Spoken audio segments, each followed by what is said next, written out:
अस्सलाम वालेकुम दोस्तों, मैं हूं कामरान और आप देख रहे हैं YouTube channel top job for you. एक नई वीडियो के साथ हाजिर हुआ हूं। वो जॉब्स है अटामिक की, नेस्कॉम की जॉब्स है और उसकी जो आखिरी तारीख है अप्लाई करने की वो 28 तारीख है। 28/12/2020 लास्ट डेट है और उसमें जो अप्लाई करना है वो ऑनलाइन अप्लाई करना है। और जो जिस जिस फील्ड में आई हुई है जॉब उसके मुतालिक मैं आपको कंप्लीट बताऊंगा, एक ऑनलाइन करके दिखाऊंगा प्रोसेस स्टेप बाय स्टेप कि किस तरह से उसको कंप्लीट करना है। उसके अंदर आपने सीवी बनानी है, सीवी बनाने के बाद उसके अंदर आपने अप्लाई करना है। तो उसकी उम्र जो है तकरीबन 18 से ऊपर है, 18 से 35 साल है। तो कोई अगर मसला वगैरह हो तो आप नीचे कमेंट कर सकते हैं। तो आइए स्टार्ट करें। सबसे पहले आपने गूगल में लिखना है कैरियर जॉब 91। ये जो ऊपर वाला लिंक है कैरियर जॉब 91.com.pk, इसको प्रेस कर देना है तो आपके सामने एक साइट खुल के आ जाएगी कैरियर जॉब 91 की। वेबसाइट ओपन हो गई है। इसके अंदर 1 से लेकर 38 तक सीरियल नंबर जो है वो जॉब्स के मुतालिक हैं। असिस्टेंट मैनेजर मुख्तलिफ जॉब्स हैं, आप बआसानी देख सकते हैं। इन्होंने फील्ड अलग लिखी है कि किस फील्ड में आप अप्लाई कर सकते हैं। केमिकल, सिविल, मैकेनिकल, ये सारी जॉब्स हैं।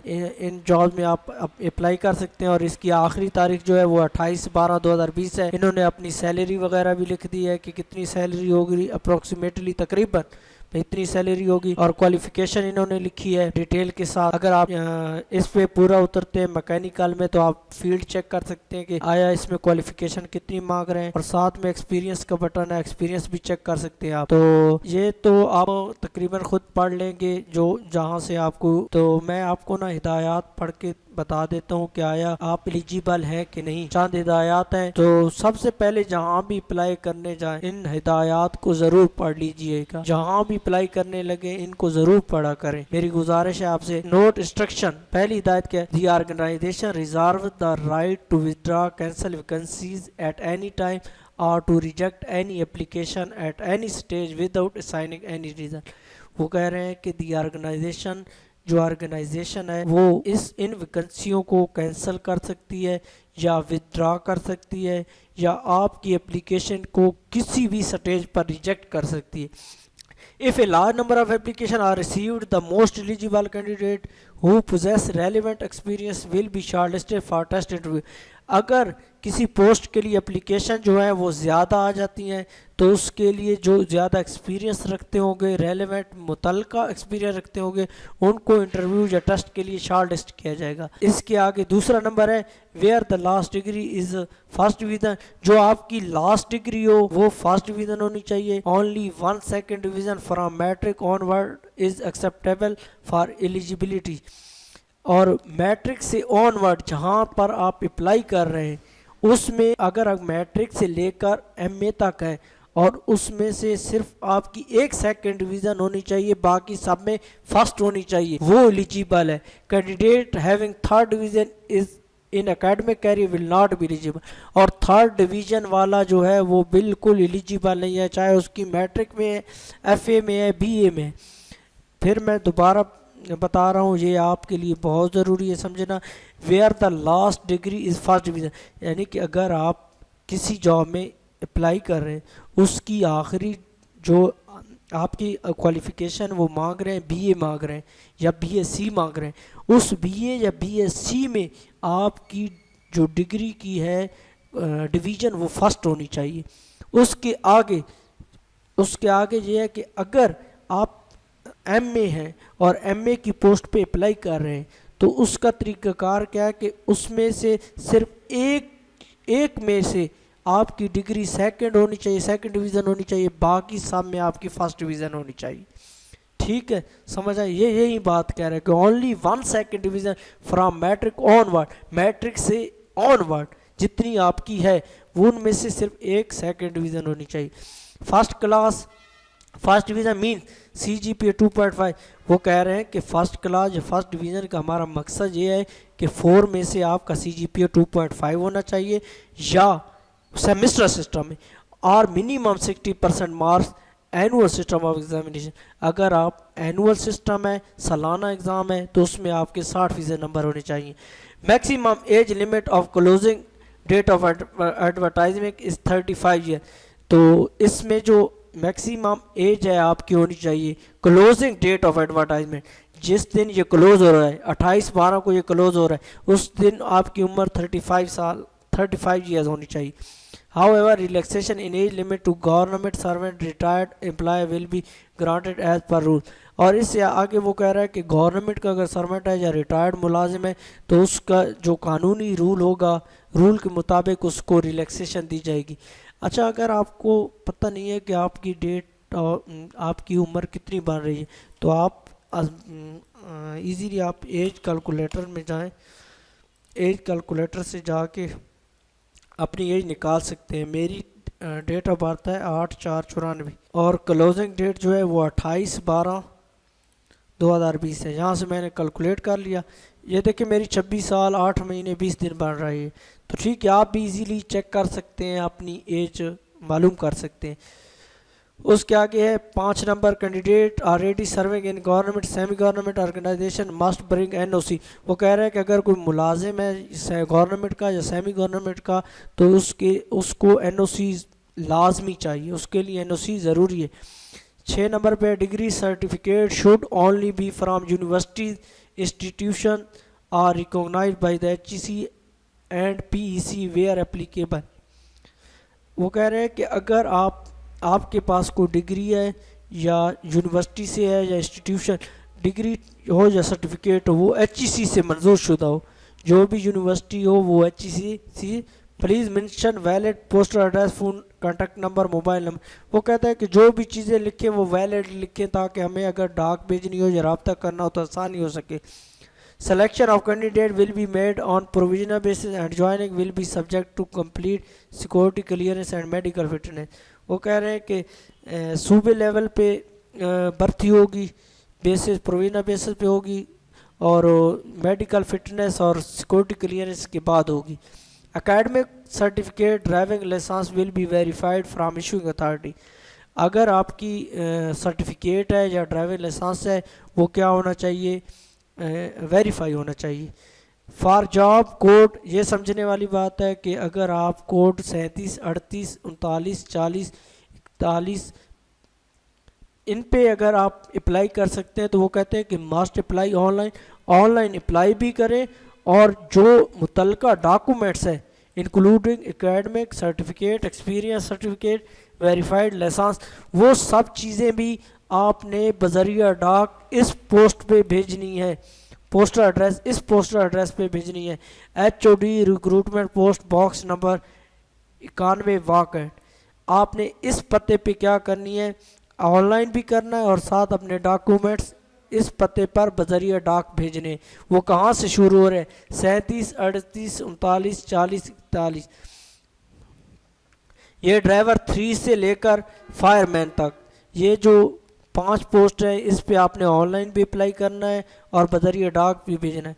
तो आइए मैं आपको ऑनलाइन अप्लाई करके दिखाता हूँ। सबसे पहले आपने साइन अप पे जाना है। साइन अप जाने के बाद यहाँ पे आपने अपना ID कार्ड नंबर लिखना है, यहाँ फ़ोन नंबर लिख दें, यहाँ सिंपल सा कोई पासवर्ड दे दें, यहाँ जीमेल ID लिख दें। सीक्रेट क्वेश्चन, ये सीक्रेट क्वेश्चन बता दूं इसलिए ज़रूरी होता है कि अगर आपको पासवर्ड भूल जाए तो आप ये सीक्रेट क्वेश्चन जो है वो अपने किसी डायरी में या कहीं पे लिख लें ताकि आपको आसानी हो। अगर पासवर्ड भूल जाता है तो आपको उसको रिकवर करने में आसानी हो। तो मैं अपना सीक्रेट क्वेश्चन दे रहा हूँ, निक नेम कामी, तो मैंने अपना नाम निकनेम ने दे दिया। यहाँ पे जो कैप्चा लिखना है वो जो छोटे लेटर में वो छोटे लिखने हैं, जो बड़े हैं बड़े लिखने हैं, K1F7L, और यहाँ पे साइन अप कर देना है। You are successfully register now complete your CV। वो कह रहा है कि आप रजिस्टर हो गए हैं तो अपनी CV को कंप्लीट कर लें। मैं अपना नाम मोहम्मद कामरान, फादर ने मोहम्मद अकबर, ये मेरा डेटा पहले से सेव शुदा पड़ा है तो ये इस वजह से आ रहा है। अगर आप लिखें तो मैनुअल लिख सकते हैं।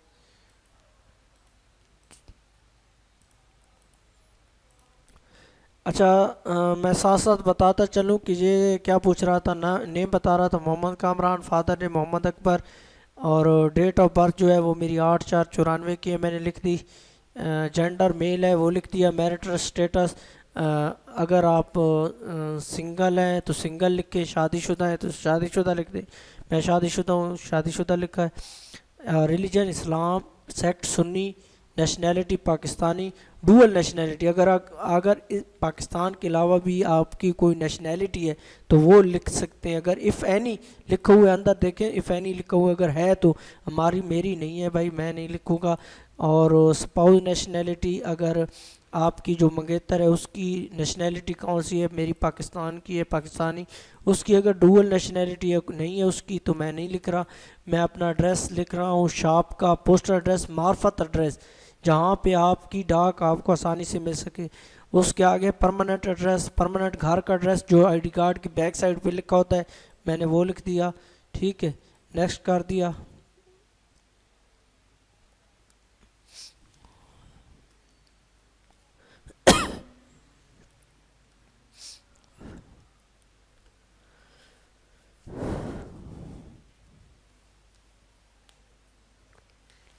नेक्स्ट करने के बाद ये एकेडमिक इन्फॉर्मेशन आ गई। एकेडमिक इन्फॉर्मेशन में क्या करना है मैं आपको थोड़ा सा जल्दी बता दूं। यहाँ पे एक मैं स्टेप जो आपको क्लियर करके दिखाऊंगा, उससे आगे मैं तेज़ी से चलूँगा। तो सबसे पहले क्या है, मैट्रिक है मेरी तालीम, मैट्रिक लिख दी। साइंस के साथ है, साइंस लिख दी। ग्रेड A+ है मेरा, A+ लिख दिया। पासिंग ईयर कब किया मैंने पास, 2009 में, मैं वो लिख रहा हूँ। टोटल मार्क्स जो है वो ऑब्टेन मार्क्स कितने हासिल किए, नंबर मैंने 849 हासिल किए 1100 में से। परसेंटेज जो मेरी है वो बन रही है 81 की, 80% तकरीबन। ड्यूरेशन 2 सालों में मैंने कंप्लीट किया है इसको, मैट्रिक को। अगर आपने सप्ली वगैरह दी है, आपके 2 साल से ज़्यादा लगे तो आप 3 साल लिख सकते हैं अगर 3 सालों में की है। या कोई आपके डिप्लोमा है DAE का तो वो 3 साल में लिखेंगे। डिवीज़न फर्स्ट है, फर्स्ट लिख रहा हूँ। और बोर्ड मेरा सरगोदा बोर्ड है, मैं सरगोदा बोर्ड लिख रहा हूँ। ये पैक PMDC रजिस्ट्रेशन नंबर ये लिखने की कोई ज़रूरत नहीं है। और ना CGPA, क्योंकि CGPA है नहीं। तो यहाँ पे सेव कर दूंगा, नेक्स्ट नहीं करना, सेव करना है, ताकि ये आपकी मैट्रिक की क्वालिफ़िकेशन जो है वो सेव हो जाए।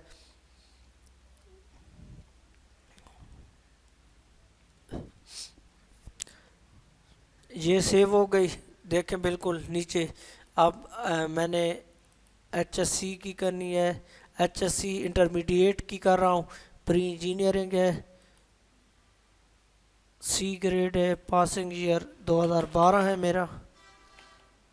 ड्यूरेशन 2 ईयर है, ऑप्टेन मार्क्स 565 1100। परसेंटेज जो है वो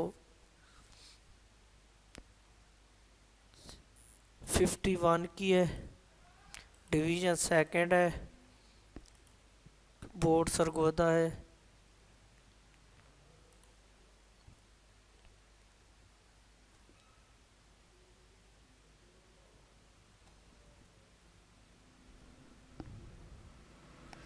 उसके आगे है ग्रेजुएशन। ग्रेजुएशन मेरी BSc है, BSc आ गई। ग्रेड A है, पास मैंने 2016 में की है। आपने जिस साल में पास की हो वो साल लिखना है। ड्यूरेशन 2 ईयर है मेरा। ऑब्टेन मार्क्स मेरे 1700 है 2200 में से। परसेंटेज मेरी 78 बनती है, फर्स्ट डिवीज़न है। अब अगर आपका बोर्ड या यूनिवर्सिटी जहाँ मेंशन नहीं है तो आप सिर्फ लास्ट में जाएंगे और अदर पे क्लिक कर दे। अदर पे बाद जाने के बाद आपने यहाँ यूनिवर्सिटी का नाम मैनुअल लिख देना है, NCVND लाहौर, सेव डेटा कर देना है।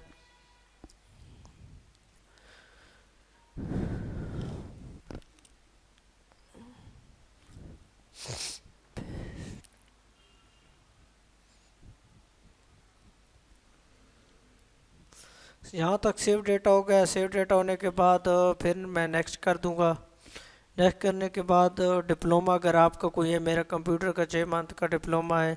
तो बेसिक कंप्यूटर कोर्स है मेरा, 2019 में मैंने किया है।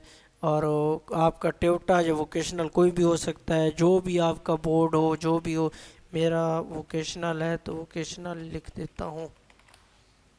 सेव डेटा, ये सेव करने के बाद फिर नेक्स्ट कर दूंगा।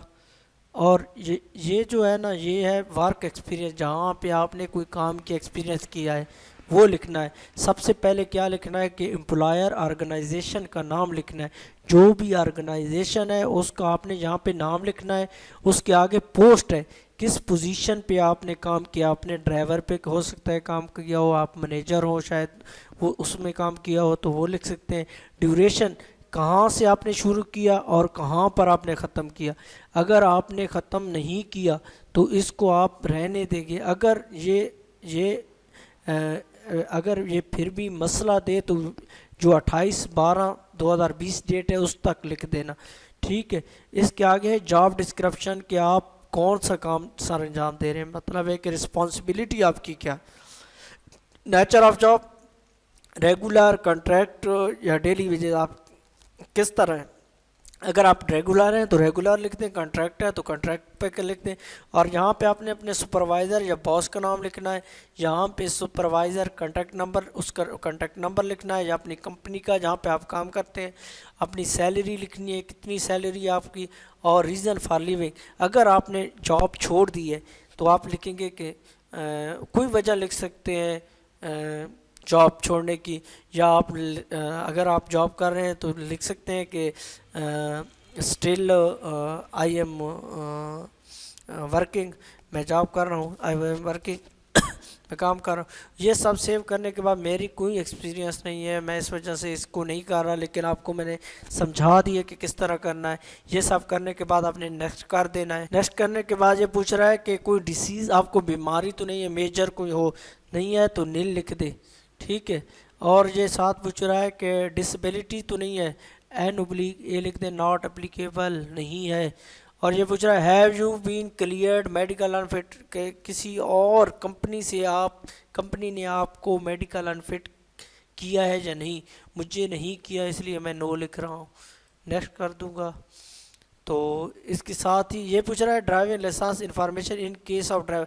अगर आप ड्राइवर की सीट में अप्लाई कर रहे हैं, ड्राइवर की जॉब में अप्लाई कर रहे हैं, तो यहाँ पे आपको यस करना होगा। मैं जॉब उसमें नहीं अप्लाई कर रहा, मैं सिंपली क्या करूँगा, माई सीवी पे क्लिक कर दूँगा।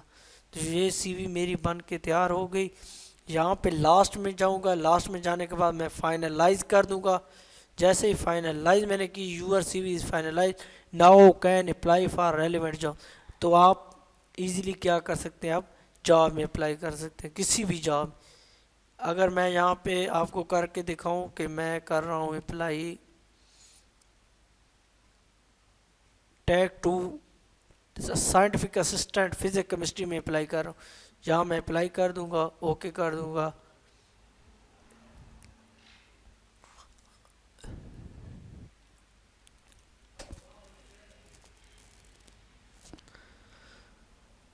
यहाँ पे क्या हुआ कि ये मेरी एप्लीकेशन जो है वो सबमिट हो गई है, ठीक है। यहाँ पे ये माई जॉब के अंदर मेरी एप्लीकेशन सबमिट हो गई है, यू हैव सक्सेसफुली अप्लाइड, ठीक है। इसको प्रिंट निकालने की कोई ज़रूरत नहीं है, ना ही कहीं भेजने की ज़रूरत है। जिन 5 जगहों पे मैंने बताया, अगर आप उन पे अप्लाई कर रहे हैं तो बज़रिया डाक ज़रूर भेजें। और वैसे अगर आप प्रिंट करना चाहते हैं एप्लीकेशन को तो आप अपनी आसानी के लिए रख सकते हैं प्रिंट करके। तो उम्मीद करता हूँ कि आपको समझ आई होगी।